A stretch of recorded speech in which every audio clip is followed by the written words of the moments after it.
Now, there's been a lot of press recently, obviously, about APRA changing the investment rules or the lending guidelines. Yes. Tell us a little bit about that, because I think it's a bit scary for some people. Look, there's been a huge impact over the last couple of weeks. The regulatory bodies, APRA and ASIC, are essentially trying to ensure that the banks tighten up on their interest-only lending. Some of the larger institutions have up to 70% currently of their total funding going to interest-only borrowers. They've actually asked that the banks reduce that down to around 30%.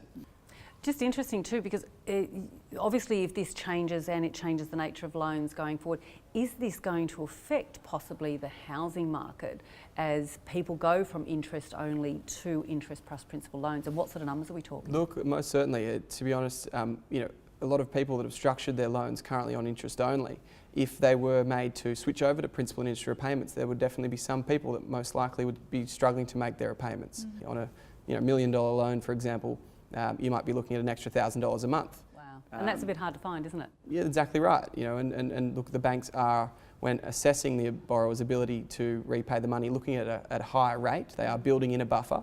But if we do see substantial increase in rate and also some people having to go straight to a principal interest repayment, then no doubt some people may find they can't afford to keep some of their properties, which for the marketplace obviously will mean more stock and possibly a flattening in price growth. Obviously, as the banks tighten up for investors, there's fewer investor loans happening.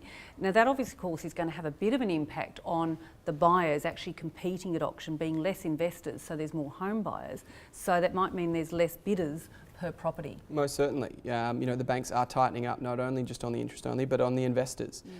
Some banks are requiring larger deposits. You know, no lender in the market will allow you to borrow over 90% for an investment purchase any longer, whereas only a few months ago you could borrow up to 95% on an investment purchase. So Charlie, look, for example, I mean, I've currently got a home loan. If I've currently got an existing home loan, can I still come and possibly get a better rate with you? Yeah, most certainly. That makes up a very large portion of the business that we do, is helping people actually negotiate sharper rates. You know, even with their own bank, we may actually be able to keep you with your bank, but just help you sharpen up or negotiate the rate.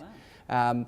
If it does make sense to switch and look at another lender, that a lot of the banks are actually covering the costs for the client to switch, offering refinance rebates. There's always a better deal out there. Some banks focus on retention and are good at keeping their clients. The majority of them, though, focus on new business and they will let you walk out the door. They don't have the same kind of loyalty that you might have to them.